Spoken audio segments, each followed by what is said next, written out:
If we are one, if everything that exists is connected at some fundamental level, then what we are experiencing right now, both individually and collectively, is not random. It's not isolated. It's not disconnected events happening without meaning. It's a movement, a shift, a transformation that is happening within the field of consciousness itself. In our last episode, we did a personal audit where we cut through the mimic code and stepped into the true power of the observer. We asked questions that were designed to either wake you up or make you uncomfortable. We asked you to uncover and identify implicit bias that has been running through your internal program for years, perhaps for a lifetime. The main question was, what is your programming? Or to put it another way, what is your operating system? We explored the idea that much of what we think, feel, and perceive is shaped by patterns that have been installed, repeated, and reinforced over time. Borrowed code. Patterns that quietly influence how we see the world and how we respond to it. But if that's true, then what happens when those patterns begin to break down? What happens when the structures that once defined our reality no longer hold the same stability? Because if we are one, then the changes we see in the world are also reflections of changes happening within us. And right now, something is breaking down. Old systems, old identities, old ways of thinking are no longer holding the same structure they once did. Things feel uncertain, unstable, even chaotic at times. What if that chaos isn't the ending of something? What if it is the beginning? What if what we are witnessing is not simple disorder, but the necessary unraveling of one state of being so that another can emerge? Hi, I'm Daryl T. Johnson, a musician, a teacher, and a QHHT hypnosis practitioner. I'd like to welcome all of you to episode 32 of If We Are One.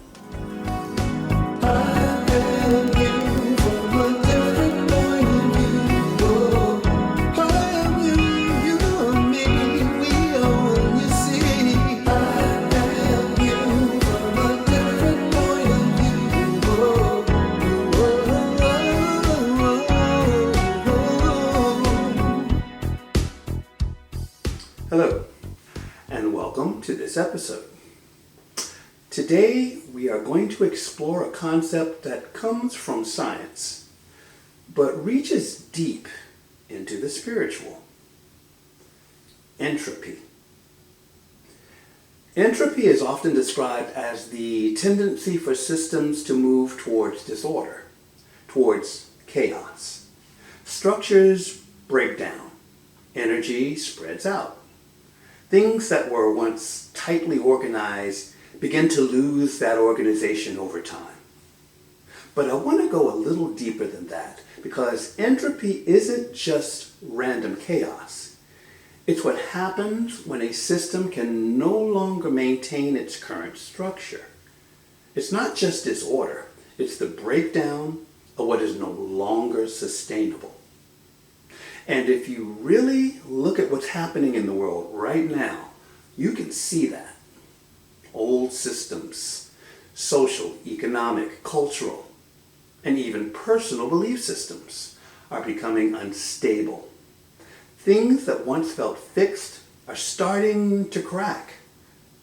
And that can indeed feel like chaos.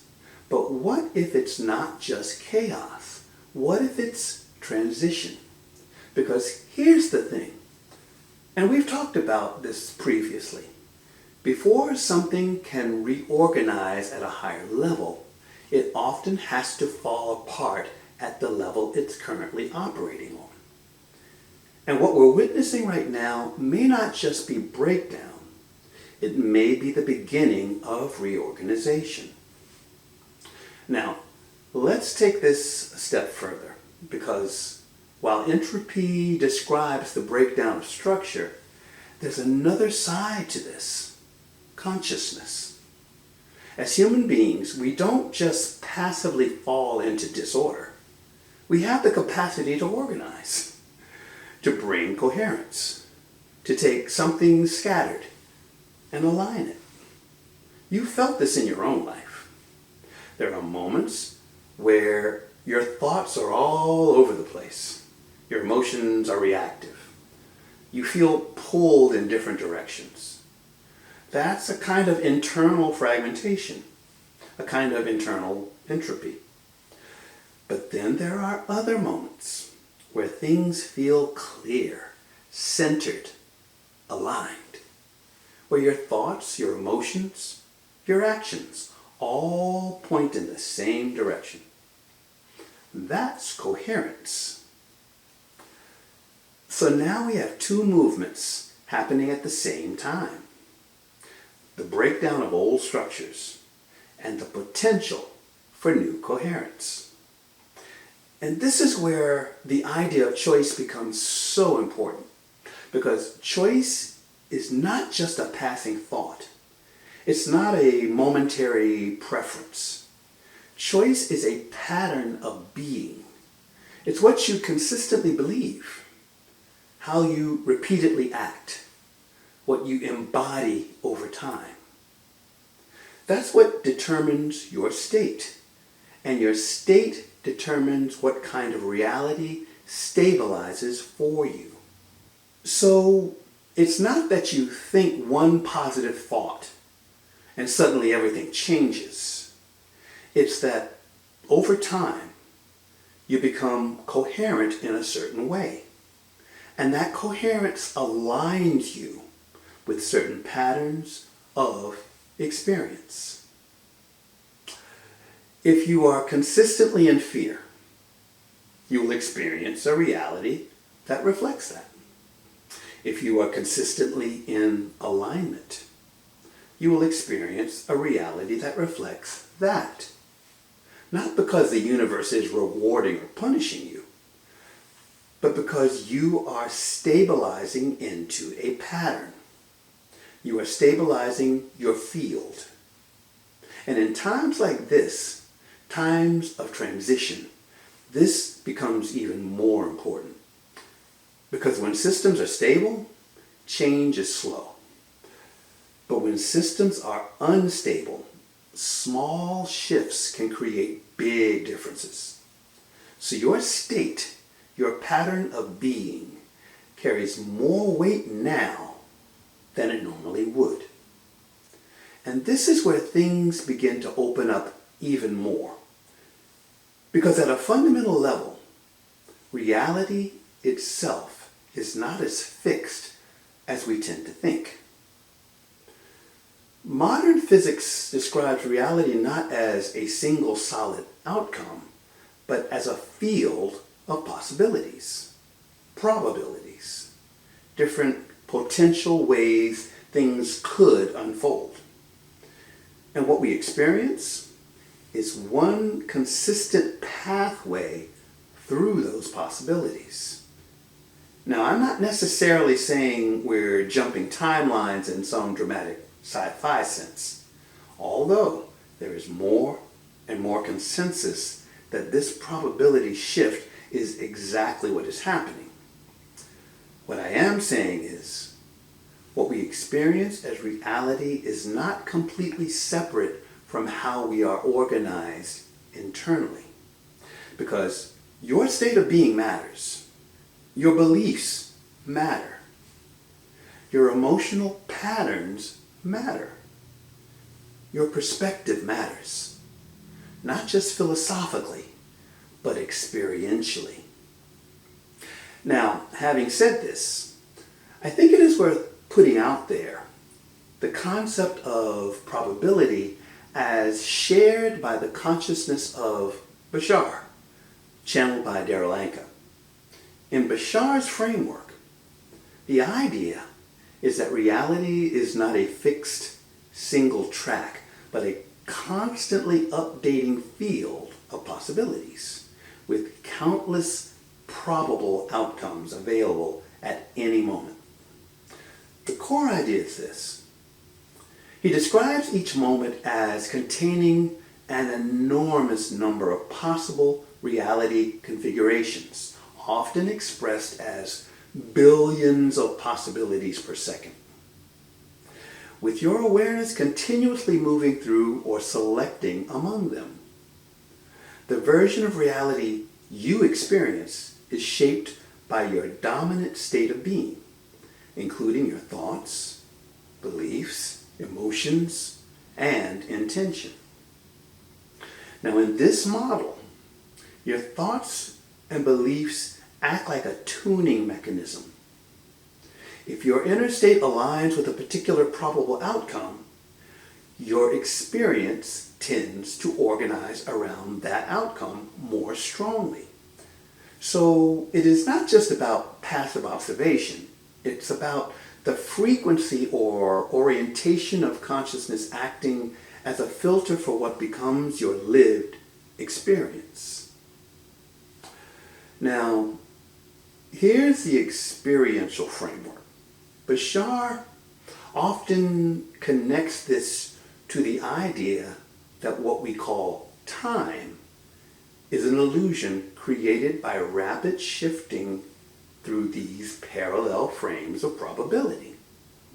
From that perspective, your life feels continuous because your consciousness is moving through many micro adjustments so quickly that it appears seamless.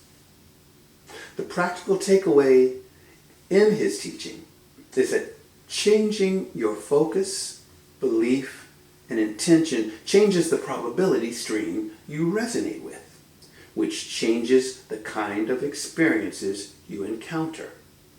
In other words, inner alignment is presented as the mechanism by which outer experience is selected or attracted.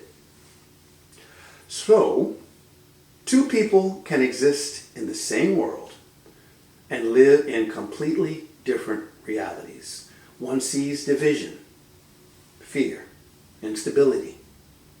Another sees opportunity, growth, connection. Same environment, different experience. So what's the difference? Coherence. And this is where the idea of a splitting timeline begins to make sense. Not as something happening out there, but as something happening through us. As systems become more unstable, as entropy increases, there is more room for reorganization. And in that space, we begin to stabilize into different patterns. Some patterns are rooted in fear, separation, control. And those patterns create a certain kind of experience, a certain kind of reality. Other patterns are rooted in unity, awareness, connection. And those create a very different experience. Both are possible, both are available, but they don't feel the same. They don't look the same. And over time, they become more and more distinct. This is what many people are referring to when they talk about a split. Not necessarily two physical worlds separating, but a divergence in lived experience.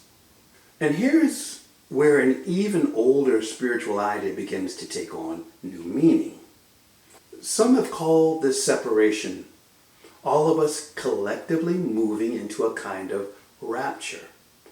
Not in a dogmatic or fear-based sense, but in the moment when consciousness has become so coherent, so aligned with Source, that it no longer resonates with the frequency of separation. In that sense, the caught-up language becomes symbolic. It describes a state where one vibration is no longer fully visible to another. Not because one is better than the other, but because they no longer overlap in the same way.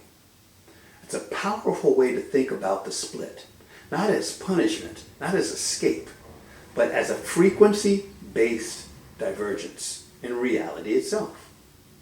This ties in quite well with the Dolores Cannon concept of a new earth, a shift in perceptual and experiential reality.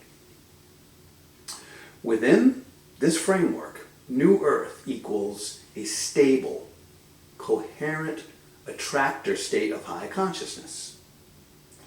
People resonate into it by aligning with unity, compassion, and awareness. And the old earth, fragmentation, fear, control, separation-based identity. So instead of two physical earths, you have two dominant modes of organizing consciousness.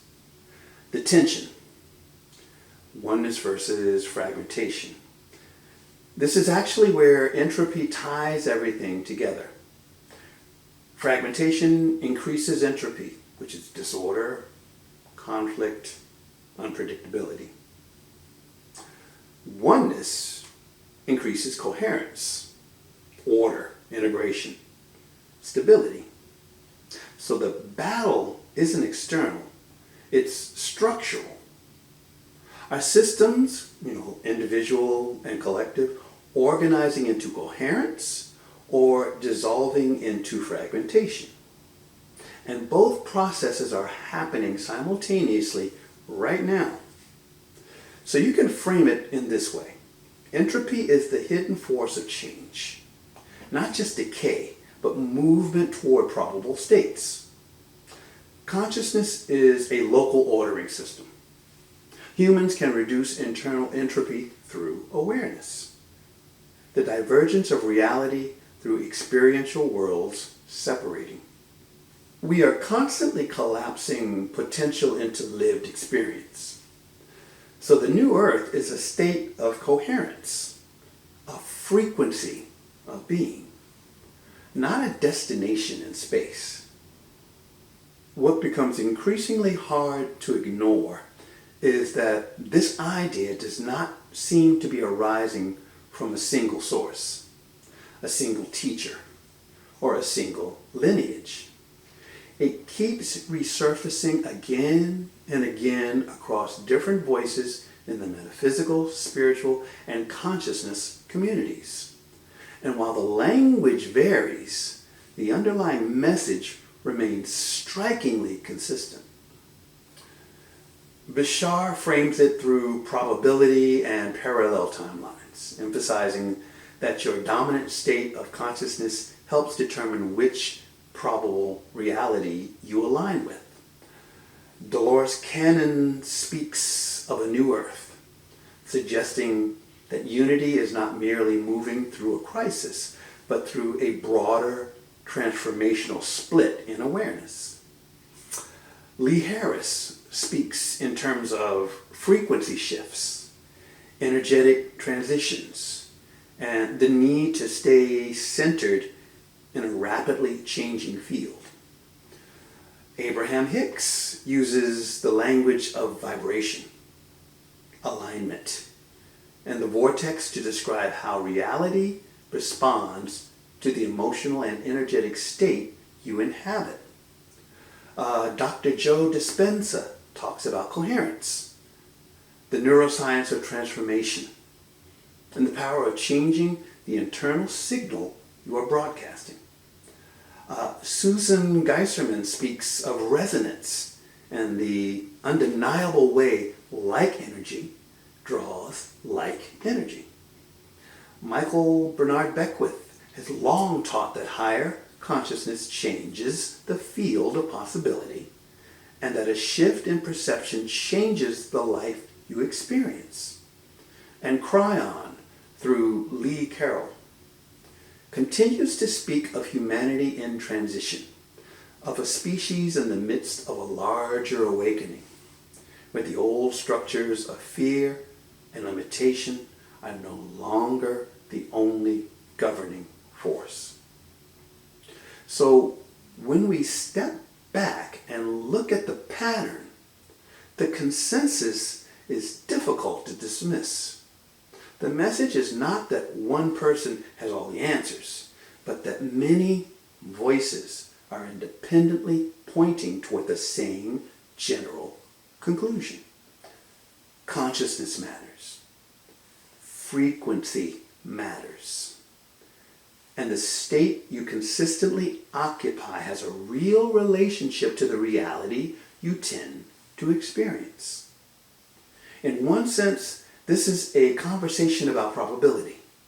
But in a deeper sense, it is a conversation about resonance. If you are living from fear, fragmentation, and separation, then you are tending to participate in a field of experience that reflects those qualities back to you. If you are living from coherence, trust, oneness, and inner alignment, then you begin to participate in a different field altogether. And that is why this topic keeps showing up across so many teachings. Different voices are using different maps, but they are pointing toward the same terrain. That is also why the idea of a new earth resonates so strongly with so many people. It is not necessarily a prediction in the simplistic sense of a future event dropping out of the sky. It's more like an emergent outcome of collective consciousness changing its tone, its orientation, and its dominant pattern. In that framework, the future is not fixed in a rigid way. It is influenced by what humanity repeatedly chooses, believes, embodies, and reinforces. So the question becomes less about whether a shift is possible and more about what kind of frequency we are helping to stabilize right now. Bashar would call it probability line. Dolores Cannon might call it a new earth. Lee Harris might call it an energy shift. Abraham Hicks might call it alignment. Joe Dispenza might call it coherence. Susan Geiserman might call it resonance. Michael Beckwith might call it expanded consciousness. Cryon might call it the Great Awakening. But beneath all of those labels is one shared recognition. The world we are experiencing is intimately connected to the consciousness we bring to it. So in that sense, this is not a lone theory floating in isolation. It's a convergence. It is a chorus. It is multiple streams of spiritual insight arriving at a similar understanding from different angles, different vocabularies, and different traditions. And when enough independent voices keep pointing to the same underlying principle, it becomes reasonable to consider that they may be sensing the same deeper truth. That reality is not something we simply witness from the outside, but something we participate through the quality of our consciousness. That participation can be shaped by fear, or it can be shaped by coherence. It can be organized around separation, or it can be organized around oneness. It can narrow the field of possibility, or it could expand it. And that, ultimately, is why this conversation matters. It is not just about what is happening to humanity It's about what humanity is resonating with and what kind of world that resonance is helping to call forth. So the real choice is not which timeline you jump to, but how coherent you become. If we lean into this framing, we can keep our spiritual depth while maintaining intellectual integrity, which may help make this understanding land better, especially for those of you who are skeptical but curious.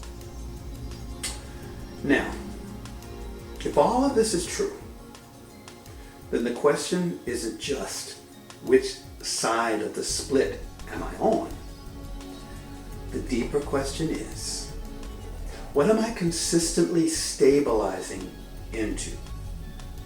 Am I reinforcing fragmentation or coherence? Fear or awareness? Separation or connection?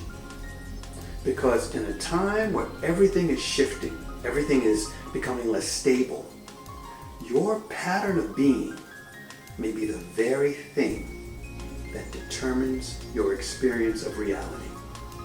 And maybe what we're calling chaos isn't just collapse. Maybe it's the necessary breakdown before a higher level of order can emerge. We'll be talking more about these and other topics in future installments. And if there is anything you would like for me to discuss, or any questions you may have about anything that I have shared, please feel free to mention it by leaving a question or a comment in the comment section. As always, if you have found any of this information at all helpful or enlightening, please like, subscribe, and share with others. I truly appreciate those of you who continue to let others know about this podcast. And I continue to be excited at the growing number of souls awakening worldwide to this ongoing movement of remembrance to a oneness consciousness. So to all of you, as always, I send you my love. And if we are one, let's all live in peace, love, and joy.